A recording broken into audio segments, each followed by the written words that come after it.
Hey, Melissa here from GirlGoneFishing, and it is Friday, so that means I'm packing my stuff up, loading my car, and hitting the road to go fishing. This weekend's tournament is the Buckeye Kayak Fishing Trail Indian Lake Tournament. Now, I have been up to Indian Lake twice.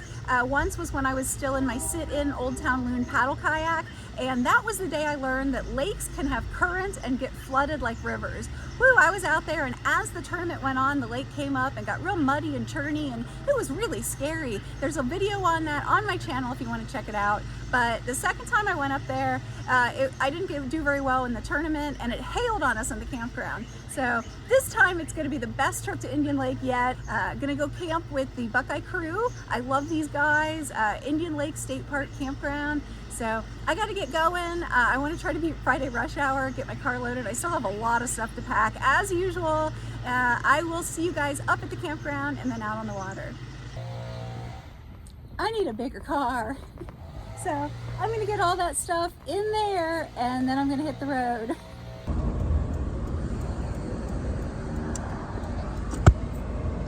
Well, made it up to Indian Lake State Park Campground, got checked in, and my site butts right up to Sean and Brad's site, and we got Chris Hannigan right across the street.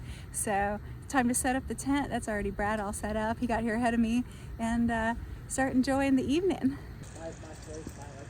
This is going to be in the video. Hi.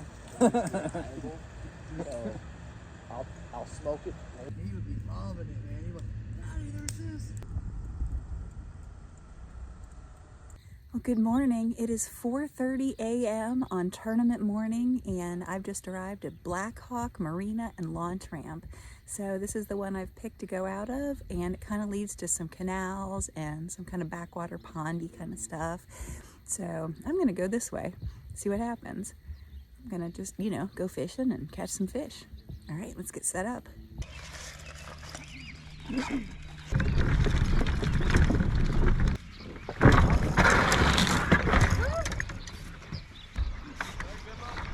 Good luck. Is it 5:30? It's already 5:30. Blast off. So it's a little after 5:30. That means I'm allowed to launch and start paddling to my spot. The water temp is 75.5 right now, and the air temp is 64. I'm going to do a lot of finesse fishing. I brought a weightless fluke, a weightless Senko. I do have a buzz toad topwater, and I have my topwater frog because there's a ton of lily pads. So with this water temp, I would think I'd be able to get a topwater bite. So I'm gonna try those and a chatterbait. So that's my starting lineup: weightless Senko, weightless fluke, chatterbait, buzz toad, and frog. And see how that does.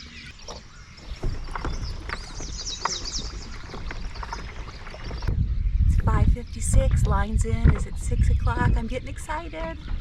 There is a ton of fish activity on the surface. Now, I don't think it's bass. I think there's carp jumping and there's shad, and that's probably like some crappie and stuff. But I mean, like just the rings and the flipping. Oh, and I saw a big turtle, like big turtle. So this lake is alive. I just hope it means I can catch some big bass.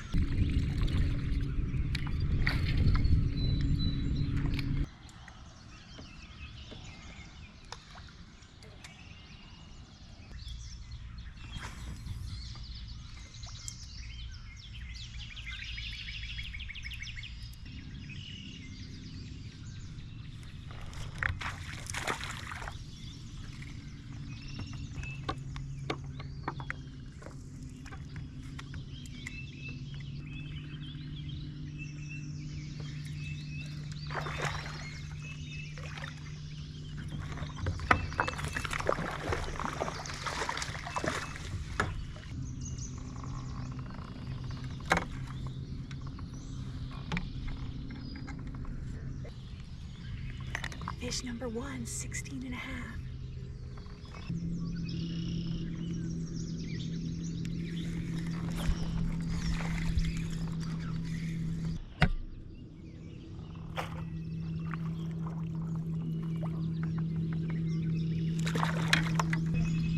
He's only 11, too little.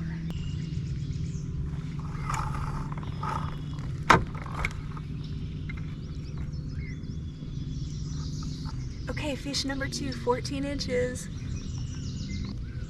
So what I'm doing is I've got my weightless Senko, which means a regular 5-inch Senko on a 3/0 Gamakatsu EWG like worm hook.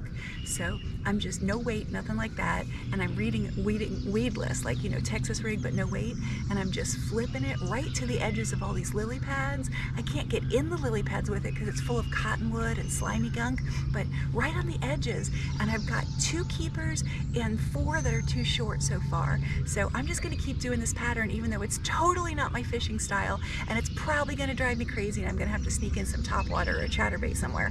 But if I keep getting fish, I got to keep doing it.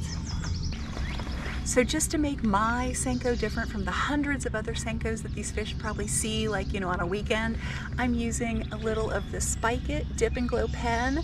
So this is the same as like those jars of dye that you dip, except I spill those everywhere. This is a foolproof little pen. It's awesome. So this one is orange and it's garlic flavored. I usually use chartreuse and garlic, but I can't find that pen right now, so I've got my orange and garlic.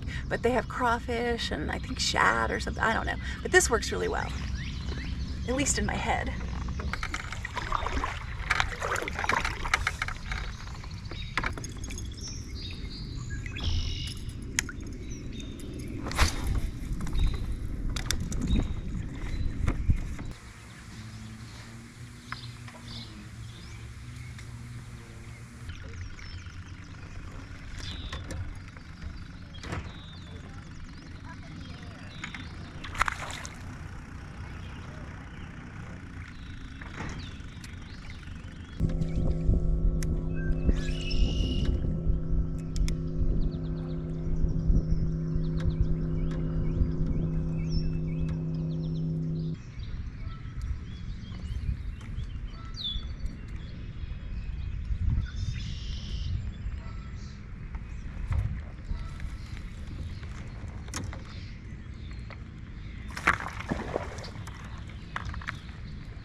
All right, this is fish number 3, just a little 13.5, but he's a keeper on the way to a limit.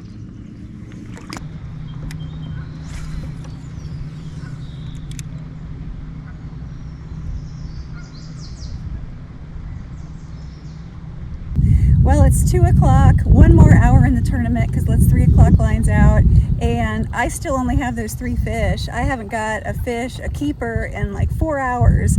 So I ran out of the color Senko I was using, which was like with purple and copper flake.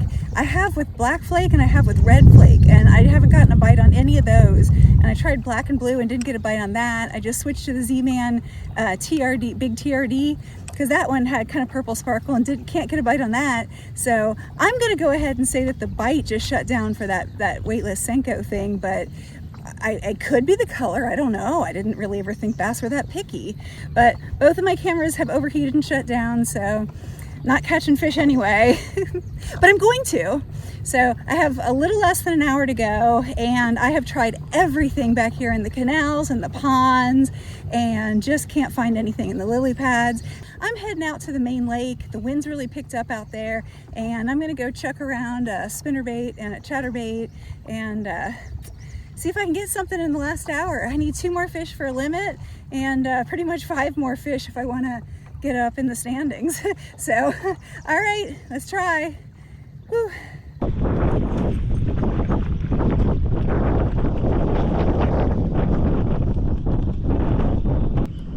Uh-oh, looks like I've got a pop-up thunderstorm heading my way, so I have to turn and start heading towards shelter somewhere.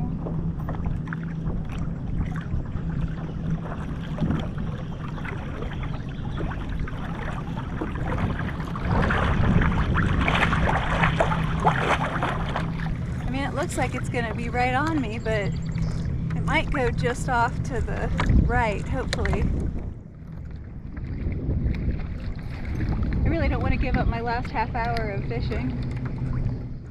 I mean, my GoPro bothered to come back on. I should catch a fish.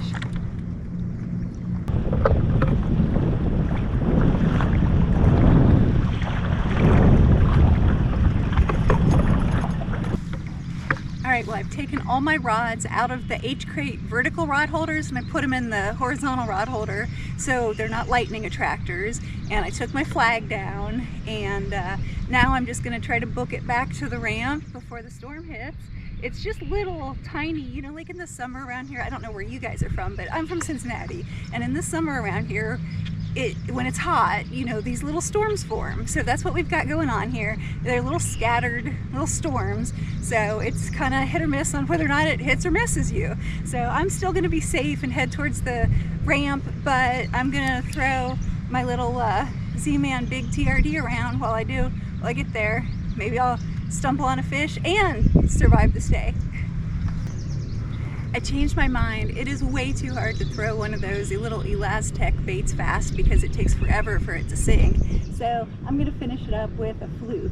This is good because it's weightless and it's weedless because of how I rigged it, like Texas rig without the weight.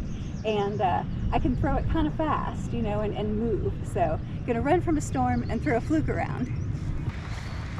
Well, I think I found like cottonwood canal here. Can you see all the cottonwood fluff from the cottonwood trees?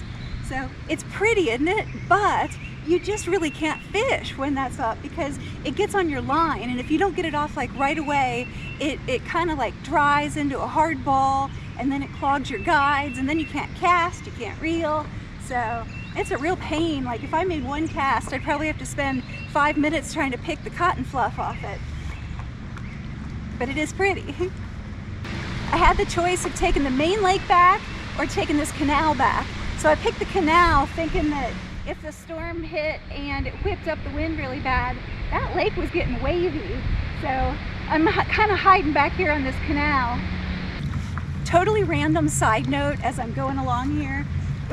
It took me a couple years to figure this out, but when I'm pedaling my Hobie, like with this style pedal drive, the kick like this, like all the other brands pedal drives have that bicycle chain style, but with the Hobie it's like a kick back and forth. To get started, you go quick, quick, quick, quick, quick, quick, quick, and then once you get going, you go long, long, long. And you know, people pay a lot of money at gyms to do stuff like this.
That might have just set a new speed record for me getting this cart in.